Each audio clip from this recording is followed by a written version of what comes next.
SRT education में आप लोगों का स्वागत है। आज हम देखेंगे अचीवमेंट साइंस के बुक के दूसरे chapter work power and energy के बारे में पढ़ेंगे हम लोग। इससे पहले हम लोगों ने पहले चैप्टर का पढ़ा दिए हुए हैं। मात्रक के बारे में हम लोगों ने पहले पढ़ चुका है। अब हम नेक्स्ट टॉपिक चालू किए हैं। नेक्स्ट टॉपिक स्टार्ट हो गया वर्क पावर एनर्जी, और इसके बारे में वर्क पावर एनर्जी के बारे में डिटेल पूर्वक इस वीडियो में हम पढ़ेंगे। इसलिए सावधानी पूर्वक इस वीडियो को देखिएगा और समझने की कोशिश करिएगा। जो सभी जितने भी एग्जाम आने वाले हैं उसमें बहुत ही लाभ देगा। बहुत ही मतलब माने बहुत सारे क्वेश्चन इसी से आ सकते हैं। यह साइंस का बुक है, अचीवमेंट साइंस के बुक है। ओके, तो हम उपयुक्त बातों पर ध्यान देते हुए हम लोग क्लास स्टार्ट करते हैं। आ गया वर्क। पहला पॉइंट क्या है? वर्क है। तो वर्क कार्य किसे कहते हैं? जब बल लगाकर किसी वस्तु को बल की दिशा में विस्थापित कर दिया जाता है तो बल द्वारा कार्य का होना समझा जाता है। यानी जब बल लगाकर किसी वस्तु को बल की दिशा में विस्थापित कर दिया जाता है तो बल द्वारा कार्य का होना समझा जाता है। अतः भौतिक में कार्य की माप लगाए गए बल तथा बल की दिशा में वस्तु के विस्थापन के गुणनफल के बराबर होता है। जैसे कार्य इक्वल टू होता है क्या? बल इंटू बल की दिशा में विस्थापन। यानी यदि F और S के बीच का कोण थीटा डिग्री हो तो W equal to F S cos theta होता है। इसी से स्पष्ट है कि पहला पॉइंट में यदि थीटा इक्वल टू 0 डिग्री हो तो कॉस 0 डिग्री का मान 1 होता है। इस हालात में कार्य महत्तम होगा। यदि थीटा का मान 90 डिग्री हो तो कॉस 90 का मान इक्वल टू 0 होता है, अतः कार्य का मान W इक्वल टू 0 होगा। अर्थात यदि विस्थापन बल की दिशा में के अविलंब हो तो कोई कार्य नहीं होगा। तीसरा पॉइंट में कहता है यदि S इक्वल टू 0 हो, W इक्वल टू 0, अर्थात यदि वस्तु पर बल लगाया जाए किंतु बल के विस्थापन में विस्थापन न हो तब भी कार्य शुरू होता है। कार्य दो सदिश राशियों का गुणनफल है, परंतु स्वयं एक अदिश राशि है। कार्य दो सदिश राशियों का गुणनफल है, परंतु क्या है? स्वयं एक अदिश राशि है। कार्य क्या है? अदिश राशि है। कार्य का ऐसा मात्रक होता है न्यूटन मीटर होता है, जिसे जूल के रूप में वैज्ञानिकों ने प्रेस कॉस्ट जूल के सम्मान में किया गया जाता है। 1 जूल कार्य की वह मात्रा है जो किसी वस्तु पर 1 न्यूटन का बल लगाकर उसे बल की दिशा में 1 मीटर विस्थापित करने में किया जाता है। अब नेक्स्ट पॉइंट आ गया ऊर्जा। ऊर्जा किसे कहते हैं? यानी एनर्जी। किसी वस्तु में कार्य करने की क्षमता को ऊर्जा कहा जाता है। यानी किसी वस्तु में कार्य करने की जो क्षमता होती है उसे क्या कहते हैं? ऊर्जा कहते हैं। ऊर्जा अदिश राशि है, इसका ऐसा मात्रक जूल होता है। कार्य पॉइंट आ गया। कार्य द्वारा प्राप्त ऊर्जा यांत्रिक ऊर्जा कहलाती है, जो दो प्रकार की होती है। यानी कार्य द्वारा ऊर्जा जो होती है उसमें 2 प्रकार की मतलब होती है, जिसको क्या कहते हैं? 2 यांत्रिक ऊर्जा होती है, जिसमें क्या 2 प्रकार के होते हैं। पहला आ गया गतिज ऊर्जा यानी काइनेटिक एनर्जी, तथा स्थितिज ऊर्जा यानी क्या? Potential energy. अब चलते हैं नेक्स्ट पार्ट में। गतिज ऊर्जा किसे कहते हैं? काइनेटिक एनर्जी किसी वस्तु में उसके गति के कारण में जो कार्य करने की क्षमता आ जाती है उसे उस वस्तु की गति ऊर्जा कहते हैं। यदि m द्रव्यमान की वस्तु v वेग से गतिशील हो तो गतिज ऊर्जा k यानी k इक्वल टू होता है 1/2 mv², और गतिज ऊर्जा एवं संवेग में संबंध होता है k इक्वल टू p²/2m, जहाँ p इक्वल टू होता है mv। उदाहरण के रूप में नाचता हुआ हम लोग लट्टू देखा होगा, चलती हुई गाड़ी, दौड़ता हुआ लड़का, नाचता हुआ पंखा, ये सब क्या है? गतिज ऊर्जा के मतलब माने काइनेटिक एनर्जी के उदाहरण है, एग्जाम्पल। नोट रूप में देखा जाए तो मतलब इंपॉर्टेंट पॉइंट में वस्तु का वेग 2 गुना होने पर गतिज ऊर्जा क्या होता है? 4 गुना हो जाता है। यानी वस्तु का वेग 2 गुना कर देंगे तो गतिज ऊर्जा 4 गुनी हो जाएगी। नेक्स्ट पॉइंट है द्रव्यमान 2 गुना होने पर गतिज ऊर्जा की भी 2 गुना हो जाता है। यानी द्रव्यमान 2 गुना हो जाने पर गतिज ऊर्जा की 2 गुना हो जाती है। संवेग 2 गुना होने पर गतिज ऊर्जा 4 गुनी होती है। यानी संवेग 2 गुना कर देते हैं तो गतिज ऊर्जा क्या होती है? 4 गुनी हो जाती है। अब नेक्स्ट चलते हैं। अब भैया स्थिति ऊर्जा यानी पोटेंशियल एनर्जी। किसी वस्तु की स्थिति या आकार में परिवर्तन के कारण जो कार्य करने की क्षमता आ जाती है उसे उस वस्तु की स्थिति ऊर्जा कहते हैं। यदि m यानी द्रव्यमान के किसी वस्तु को पृथ्वी तल से h ऊंचाई तक उठाया जाता है तो स्थिति ऊर्जा इक्वल टू होता है पोटेंशियल एनर्जी इक्वल टू द्रव्यमान मास इंटू गुरुत्वीय त्वरण इंटू ऊंचाई, यानी कि 5 इस तरीके को 5 से शुरू करते जाते 5 इक्वल टू हो जाएगा m इंटू जी इंटू एच होगा। उदाहरण के रूप में देखा जाता है पहाड़ पर जमा पानी, ये क्या है, स्थिति ऊर्जा के कारण है। छत पर खड़ा बालक, छत पर खड़ा बालक क्या है, स्थिति ऊर्जा के कारण है। कि कसी हुई डोरी, तनी हुई गुलेल, घड़ी की कमानी यानी सुई जो होती है वो सब गतिज ऊर्जा के, स्थिति ऊर्जा क्या होता है, स्थिति ऊर्जा के कारण है। नोट रूप में इंपॉर्टेंट पॉइंट में देखें तो नोट यांत्रिक ऊर्जा का उदाहरण है छत पर दौड़ता हुआ बालक, छत से टांगा हुआ पंखा, वर्षा का गिरता हुआ पानी, ये क्या है, यांत्रिक ऊर्जा का उदाहरण है।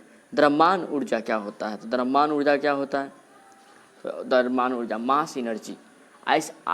आइंस्टीन के सिद्धांत ने सिद्ध किया कि द्रव्यमान की क्षति होने से ऊर्जा उत्पन्न होती है। आइंस्टीन ने बताया कि मतलब सिद्धांत की द्रव्यमान की क्षति होने से ऊर्जा उत्पन्न होती है, और यदि m द्रव्यमान की क्षति होती है तो E ऊर्जा उत्पन्न होती है, यानी कि जहाँ E इक्वल टू होता है mc² होता है। यहाँ आइंस्टीन को यह प्रतिपादन किया था कि E equal to mc², Einstein ने बताया था।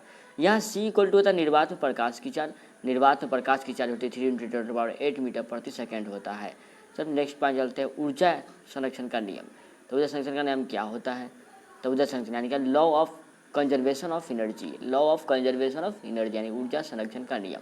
ऊर्जा न तो उत्पन्न की जा सकती है और ना ही इसे नष्ट किया जा सकता है। ऊर्जा ही एक ऐसा पदार्थ है जिसे उसको उत्पन्न कर सकते हैं और ना ही उसे नष्ट किया जा सकता है। अर्थात विश्व की संपूर्ण ऊर्जा का परिणाम स्थिर रहता है, सिर्फ एक रूप से दूसरे रूप में रूपांतरित की जा सकती है। ऊर्जा रूपांतरण यानी एनर्जी ट्रांसफॉर्मेशन किस किस में होता है देखेंगे हम लोग। तो देखिएगा आप लोग, विद्युत मोटर यंत्र में क्या है, विद्युत मोटर ऊर्जा का रूपांतरण कैसे होता है, तो विद्युत ऊर्जा को यांत्रिक ऊर्जा में परिवर्तित करता है कौन, विद्युत मोटर। और नेक्स्ट चलते हैं, विद्युत ऊर्जा को प्रकाश ऊर्जा में करता है कौन, तो विद्युत बल्ब। यांत्रिक ऊर्जा को विद्युत ऊर्जा में करता है कौन, तो डायनेमो। रासायनिक ऊर्जा को प्रकाश एवं गति ऊष्मा रासायनिक ऊर्जा को प्रकाश एवं ऊष्मा ऊर्जा में परिवर्तित करता है कौन, तो मोमबत्ती। ध्वनि ऊर्जा के विद्युत ऊर्जा में परिवर्तन क्या कहलाता है, माइक्रोफोन कहलाता है। विद्युत ऊर्जा को ध्वनि ऊर्जा में परिवर्तन करता है लाउड स्पीकर कहलाता है। सौर ऊर्जा को विद्युत ऊर्जा में करता है सोलर सेल करता है। रासायनिक ऊर्जा को विद्युत ऊर्जा में करता है कौन, विद्युत सेल करता है। और यांत्रिक ऊर्जा को ध्वनि ऊर्जा में करता है कौन, तो ये करता है सितार। टेलीफोन क्या होता है, विद्युत ऊर्जा को ध्वनि ऊर्जा में परिवर्तित करता है कौन, टेलीफोन। देखा जाए तो अब नेक्स्ट पॉइंट आ गया, अब क्या हम लोगों ने वर्क पर लिए, एनर्जी पर लिया, पढ़ेंगे क्या, शक्ति यानी पावर। टॉपिक का नाम ही है मतलब वर्क, एनर्जी, पावर। तो वर्क और एनर्जी के बारे में हम पढ़नी है, अब पावर के बारे में पढ़ेंगे। शक्ति यानी क्या, कार्य करने की दर को शक्ति कहते हैं। क्या कहते हैं, कार्य करने की दर को शक्ति कहते हैं। यदि t समय में w कार्य किया जाता है तो शक्ति p इक्वल टू होता है w/t, या p इक्वल टू होता है fs/t, या p इक्वल टू होता है f v, जहाँ पर v क्या है, वेग है यानी वेलोसिटी के रूप में। पॉइंट के रूप में देखा तो यदि यह अदिश राशि है, इसका मात्रक क्या होता है, वाट होता है, या जूल प्रति सेकंड से या न्यूटन मीटर प्रति सेकंड से मापा जाता है। शक्ति के अन्य मात्रक भी है, किलोवाट घंटा, मेगावाट घंटा एंड अश्व शक्ति। तो अश्व शक्ति 1 किलोवाट घंटा इक्वल टू होता है 1000 वाट होता है। 1 मेगावाट इक्वल टू होता है 10⁻6 वाट होता है। और वही 1 HP यानी कि 1 हॉर्स पावर पूछा जाए तो क्या हो जाएगा, 746 वाट होगा। ऊर्जा की अन्य मात्रक कौन कौन होता है, तो ऊर्जा के और भी अन्य मात्रक हैं, आर्गन, वाट सेकेंड, वाट घंटा, किलोवाट घंटा। 1 जूल इक्वल टू कितना, 10⁻7 अर्ग होता है। 1 वाट यानी क्या, वाट सेकेंड इक्वल टू कितना होता है, 1 जूल होता है। तो 1 वाट घंटा इक्वल टू कितना, 3600 जूल होता है। 1 किलोवाट घंटा, 1 किलोवाट प्रति सेकेंड क्या होता है, 3.6 × 10⁻6 जूल होता है। 1 किलोवाट घंटा इक्वल टू क्या होता है, 1 किलोवाट घंटा यानी सेकंड क्या होता है, 3.6 × 10⁻6 जूल होता है। सरल मशीन यानी उत्तोलक, सिंपल मशीन लीवर होता है, क्या होता है, तो उसके बारे में हम लोग डिटेल में पढ़ेंगे। तो अगर आपको वीडियो अच्छा लग रहा हो तो मेरे चैनल को सब्सक्राइब करें और लाइक करें। और भी वीडियो को मतलब और भी वीडियो डाला गया है अचीवमेंट बुक से, और पार्ट 1 डाला गया है, पार्ट 2 इसका मतलब आगे के टॉपिक की ओर बढ़ते हुए एक दिन में एक टॉपिक बताया जा रहा है, इसीलिए आप लोग ध्यानपूर्वक पढ़ने की कोशिश करें। सरल यानी मशीन, सिंपल मशीन से मुक्तियाँ, ये युक्तियाँ जिनके किसी बिंदु पर दी गई ऊर्जा अथवा किए गए कार्य को, वे युक्तियाँ जिनके किसी बिंदु पर दी गई ऊर्जा अथवा किए गए कार्य को वह अन्य किसी बिंदु पर अधिक उपयोगी कार्य में परिवर्तित करता है, मशीन कहलाता है। मशीन में कम बल लग अथवा आयास यानी पी से अधिक भारी बोझों को उठाने वाली होती है। सामान्यतः मशीनें कार्य अति सुगम व शीघ्रता करती है। भार में क्या होता है? लोड किसे कहते हैं? तो किसी भी मशीन द्वारा उठाए जाने वाले भार का परिणाम अथवा प्रतिरोध का भार कहलाता है। क्या? इसे W से दर्शाया जाता है। आयाम यानी इफोर्ट, किसी मशीन द्वारा भार उठाने के लिए मशीन के उपयुक्त भाग पर लगाए जाने वाला बल क्या कहलाता है? आयाम कहलाता है, जहाँ पर इसे P से दर्शाया जाता है। यांत्रिक लाभ यानी कि मैकेनिकल एडवांटेज, किसी मशीन द्वारा उठाए जाने वाले भार W तथा मशीन पर भार उठाने के लिए लगाए जाने वाले अभ्यास का अनुपात यांत्रिक ऊर्जा कहलाता है, यांत्रिक लाभ कहलाता है। यानी यांत्रिक लाभ इक्वल टू होता है M इंटू ए, यानी M यानी mechanical energy, mechanical advantage W equal to W/P होता है। नेक्स्ट पे चलेंगे हम लोग वेग की ओर। वेग पॉइंट आ गया। वेग किसे कहते हैं? यानी वेग अनुपात यानी वेलोसिटी रेशियो, आयास द्वारा तय की गई दूरी d व भार द्वारा तय की गई दूरी स्मॉल d के अनुपात में वेग अनुपात करते हैं। जैसे VR यानी कि velocity ratio equal to big D by small D, आयाम द्वारा तय की गई दूरी बटा भार द्वारा तय की गई दूरी। किसी भी मशीन के लिए वेग अनुपात एक अचर संख्या है। इसका मान भार में परिवर्तित से भी नहीं बदलता है। यानी किसी मशीन के लिए वेग अनुपात एक अचर संख्या है, इसका मान क्या होता है? भार में परिवर्तन से भी नहीं बदलता है। तब चलेंगे पहला पार्ट में, इसमें निविष्ट कार्य अथवा लगाया गया कार्य यानी इनपुट, किसी मशीन पर आयास द्वारा किया गया कार्य निर्विष्ट कहलाता है। इसे अंतर्गामी कार्य भी कहा जाता है। इसका मान P इंटू डी के बराबर होता है। दूसरा आ गया कि निर्गत कार्य क्या होता है? तो आउटपुट क्या होता है? तो किसी मशीन द्वारा किया गया कार्य निर्गत कार्य कहलाता है। किसी मशीन द्वारा किया गया क्या कहता है? निर्गत कार्य कहलाता है, जिसको यदि W इंटू डी के बराबर माना जाता है। दक्षता यानी क्या इफिशियंसी क्या होता है? तो मशीन द्वारा किए गए कार्य अथवा निर्गत व मशीन पर किए गए कार्य अथवा निर्विष्ट कर्म यानी कार्य का अनुपात मशीन की दक्षता कहलाता है। दक्षता जिसको स्मॉल n से सूचित करते हैं, मशीन द्वारा किया गया कार्य बटा भार द्वारा की गई दूरी, यानी आउटपुट बटा इनपुट बोल सकते हैं। n इक्वल टू हो जाएगा MA/VR, यानी MA इंटू का N into V into R हो जाएगा। पर प्रतिवर्ती मशीन क्या करते हैं? प्रतिवर्ती मशीन किसे कहते हैं? यानी क्या रिवर्सिबल मशीन क्या करते हैं? रिवर्सिबल ऐसी मशीन जिनसे आयाम हटाने पर वे भार के प्रभाव से पहले से विपरीत दिशा में कार्य करने में सक्षम होता है, उसे परिवर्तित मशीन कहा जाता है। यानी क्या ऐसी मशीन जिनसे अभ्यास हटाने पर वे भार के प्रभाव से पहले से भी। हम नेक्स्ट पढ़ेंगे यानी प्रतिवर्ती मशीन यानी रिवर्सिबल मशीन, ऐसी मशीन जिनसे आयास हटाने पर वे भार के प्रभाव से पहले से विपरीत दिशा में कार्य करने में सक्षम होता है, उसे प्रतिवर्ती मशीन कहा जाता है। इसकी दक्षता सदैव 50% से अधिक होता है। स्वतः जबरन बंद मशीन यानी सेल्फ लॉकिंग मशीन, ऐसी मशीनों ने जो आयास हटाने पर केवल भार के प्रभाव से पहले की विपरीत दिशा में कार्य नहीं कर सकता है, स्वतः जबरन बंद मशीन कहलाता है। इसकी दक्षता सदैव 50% से कम होती है। आदर्श मशीन क्या होता है? आइडियल मशीन, ऐसी मशीन जिनकी दक्षता 100% हो अर्थात मशीन कहलाती है। अतः आदर्श मशीन में पहला दक्षता 100%, दूसरा किया गया कार्य इक्वल टू लगाया गया कार्य MA equal to VR, P equal to W/V into R या इक्वल टू WD/बिग डी, अतः आदर्श मशीन पुनः घर्षण रहित होती है, परंतु व्यवहारिक में ऐसा संभव नहीं है। मशीन के नियम, लॉ ऑफ मशीन। प्रत्येक मशीन में भार उठाने व उसके लिए लगाई जाने वाली आयास के बीच एक निश्चित संबंध होता है, जिसे मशीन के नियम द्वारा प्रदर्शित किया जाता है। इसका सूत्र नियम है मशीन का नियम equal to P equal to M W by C. P क्या है? आयाम है, आयास है। डब्ल्यू भार है। एम क्या है? एक स्थिरांक यानी tan थीटा है। सी इक्वल टू स्थिरांक यानी यह मशीन की प्रारंभिक घर्षण के बराबर होती है। मशीन का अधिकतम यांत्रिक ऊर्जा M A equal to 1/n होता है। स्मॉल एम अधिकतम दक्षता क्या होता है? N equal to 1/mv and R. Machine में घर्षण कैसे होता था? इफोर्ट इक्वल टू होता है P minus W by V R, यानी लोड इक्वल टू होता है P into V R into W. भार उठाने वाली प्रायः समस्त मशीनें के यांत्रिक लाभ व दक्षता का सूत्र एक समान है, परंतु उसके वेग अनुपात के सूत्र विभिन्न हैं। इस कारण विभिन्न मशीनों के वेग अनुपात सूत्र निम्न है। एकल चक्र एवं धुरी अथवा साधारण चक्र व धुरी, सिंगल व्हील एंड एक्सल। वेग अनुपात इक्वल टू होता है आयाम का विस्थापन बटा भार का विस्थापन, या आयाम का चक्र का व्यास यानी डी बटा भार का स्मॉल डी, बी डी बटा स्मॉल डी, यानी R equal to R by big R into small are.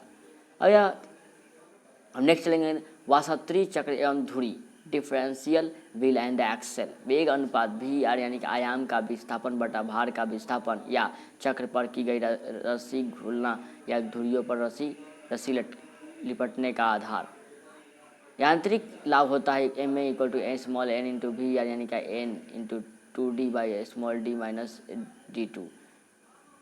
घिरनियाँ सरल मशीन का मुख्य उदाहरण मानी जाती है। घिरनियाँ अचल अथवा स्थिर घिरनियाँ होती हैं। वी आर इक्वल टू होता है 1 अर्थात M A equal to V R यानी 1 यानी वह डब्ल्यू इक्वल टू पी होता है। चल घिरनी यानी कि मूवेबल पुल्ली, वी आर यानी कि 2 आदर्श मशीन के लिए M A equal to V R यानी इक्वल टू 2। प्रथम घिरनी का निकाय, first system of the pulley, M equal to W by P यानी कि पी के पावर एन के पावर इक्वल टू 2 के पावर एन, अर्थात मशीन के लिए M A equal to P R बराबर 2 के पावर एन, चूँकि वेग अनुपात अचर होता है इसीलिए वी आर इक्वल टू 2 के पावर एन, यानी जबकि बिग एन चाल घिरनियों की संख्या है। दूसरी घिरनी का निगम second system of the pulley, V equal to small N एवं M A equal to W by P या इक्वल टू एन, जबकि एन ऊपर व निचले ब्लॉक में घिरनियों की कुल संख्या है। तीसरी घिरनी का निकाय है वही है third law motion, third pulley का वी इक्वल टू 2n-1 है, जबकि n क्या है? घिरनियों की कुल संख्या। उत्तोलक क्या होता है? लीवर क्या होता है? उत्तोलक एक सीधी या टेढ़ी छड़ होती है जो किसी निश्चित बिंदु के चारों ओर दृढ़ स्वतंत्रतापूर्वक घूम सकती है। उत्तोलक में 3 मुख्य बिंदु होते हैं।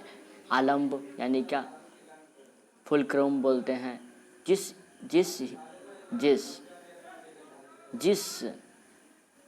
निश्चित बिंदु के चारों ओर उत्तोलक की छड़ स्वतंत्रतापूर्वक घूम सकती है उसे आलंब कहते हैं। इसे एफ से सूचित किया जाता है। आयाम की क्या बताया? फोर्ट। उत्तोलक को उपयोग में लाने के लिए उसकी छड़ पर जो बल लगाया जाता है उसे अभ्यास कहते हैं, यानी कि इसे आयास कहते हैं। इनको इसे ई से सूचित किया जाता है। भार यानी लोड, उत्तोलक छड़ के द्वारा जो बोझ उठाया जाता है उसे क्या भार कहते हैं, इसे डब्ल्यू से सूचित किया जाता है। उत्तोलक के प्रकार, टाइप ऑफ लीवर। प्रथम वर्ग के उत्तोलक, इस वर्ग के उत्तोलक में आलंब एफ, आयाम ई और भार डब्ल्यू के बीच में स्थिर होता है। इस प्रकार के उत्तोलक में यांत्रिक लाभ 1 से लेकर अधिक होता है, 1 के बराबर होता है या 1 से कम हो सकता है, जैसे कि कैंची, सिडासी, सडासी, पिलास, शीश झूला, साइकिल का ब्रेक, हैंड पंप, कील उखाड़ने की मशीन इत्यादि। दूसरे वर्ग उत्तोलक है कि इस वर्ग के उत्तोलक में आलंब एफ और आयाम ई के बीच भार डब्ल्यू होता है। तो इस वर्ग के पिक्चर में दिखाया भी गया है। इस वर्ग के उत्तोलक का यांत्रिक लाभ सदैव 1 से अधिक होता है, जैसे कि सरौता, नींबू निचोड़ने वाली की मशीन, एक पहिए की कूड़े वाली धोने की मशीन इत्यादि। तीसरा उत्तोलक कहता है कि इस वर्ग के उत्तोलक में आलंब एफ एक सिरे पर होता है तथा आयास ई आलंब एफ तथा एवं डब्ल्यू के बीच होता है। इस वर्ग के उत्तोलक का यांत्रिक लाभ सदैव 1 से कम रहता है, जैसे कि चिमटा, किसान का हल, मनुष्य का हाथ, ये सब क्या है? तृतीय उत्तोलक है, तो पीछे में दिखाया भी गया हुआ है। नेक्स्ट चलते हैं हम लोग क्या, नेक्स्ट चलते हैं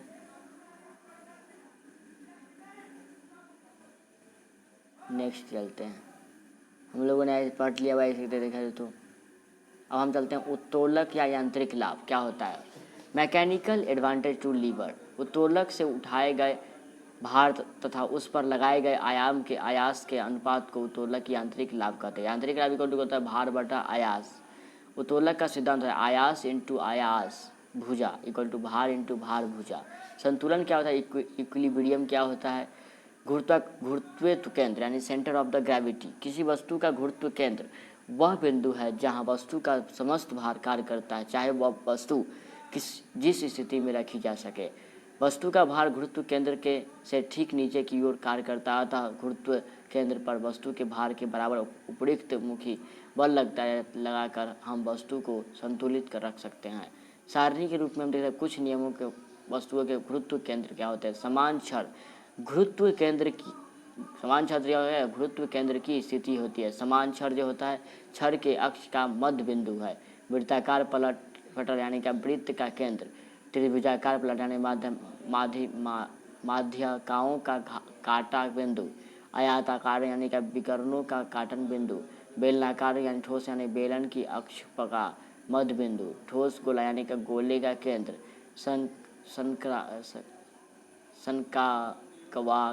ठोस शंकुकार को यानी शंकु के अक्ष पर आधार 1 से 1/4 ऊंचाई की दूरी पर। खोखला शंकु यानी शंकु के अक्ष पर आधार से 1/3 ऊंचाई की दूरी पर। अब लास्ट चैप्टर पॉइंट चलेंगे हम लोग। अगर संतुलन के प्रकार कैसे होता है शंकु के रूप में, पहला आता है क्या, मतलब पहला आ गया क्या, पहला देखिए अस्थाई संतुलन यानी क्या स्टेबल इक्विलिब्रियम। यदि किसी वस्तु को संतुलित स्थिति से थोड़ा सा विस्थापित किया जाता है तो छोड़ते ही वह पुनः क्या हो जाता है, पुनः पूर्व की स्थिति में आ जाता है, तो अस्थाई संतुलन कहलाता है। जैसे कि पिक्चर में आप लोग देख रहा होगा, जैसे कि आपने अपने आधार पर रखा शंकु। अस्थाई यानी कि संतुलन यानी अनस्टेबल इक्विलिब्रियम। यदि किसी वस्तु को संतुलित स्थिति से थोड़ा सा विस्थापित किया जाता है तो छोड़ देने पर वह पूर्व की स्थिति में नहीं आ सकता है, तो अस्थाई संतुलन कहलाता है। जैसे कि पीछे में देख लिए होंगे आप लोगों ने, देख भी सकते हैं, जैसे आपने शीर्ष पर रखा शंकु। तीसरा आ गया उदासीन संतुलन यानी नेचुरल इक्विलिब्रियम। यदि किसी वस्तु को संतुलन की स्थिति से थोड़ा सा विस्थापित किया जाता है तथा और छोड़ देने पर वस्तु अपनी नई स्थिति में संतुलित हो जाती है तो उसे उदासीन संतुलन कहलाता है। जैसे कि तिरछे पलक के सहारे शंकु गेंद बेलन आदि इत्यादि। अस्थाई संतुलन क्या होता है कि शर्तें क्या होती है, वस्तु का गुरुत्व केंद्र G अधिकाधिक नीचे होता है। गुरुत्व केंद्र से होकर जाने वाले ऊर्ध्वाधर रेखा वस्तु के आधार से गुजरने लगती है। इम्पोर्टेंट पॉइंट है और इस पॉइंट का लास्ट मतलब इस वीडियो का लास्ट पॉइंट है। नोट, पीसा की ऐतिहासिक मीनार तिरछी होते हुए भी नहीं गिरती है, क्योंकि उसके गुरुत्व केंद्र से गुजरने वाली ऊर्ध्वाधर रेखा उसके आधार से होकर गुजरती है। यानी कि नोट करता है पीसा की ऐतिहासिक मीनार तिरछी से होते हुए भी क्यों नहीं गिरती, क्योंकि मतलब उसके गुरुत्व केंद्र से गुजरने वाली ऊर्ध्वाधर रेखा उसके आधार से होकर गुजरती है।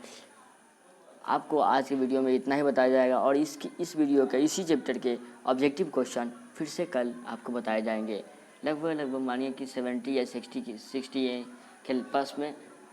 आसपास में क्या है नंबर ऑफ क्वेश्चन मिलेंगे ऑब्जेक्टिव के रूप में, इसी चैप्टर से मिलेंगे।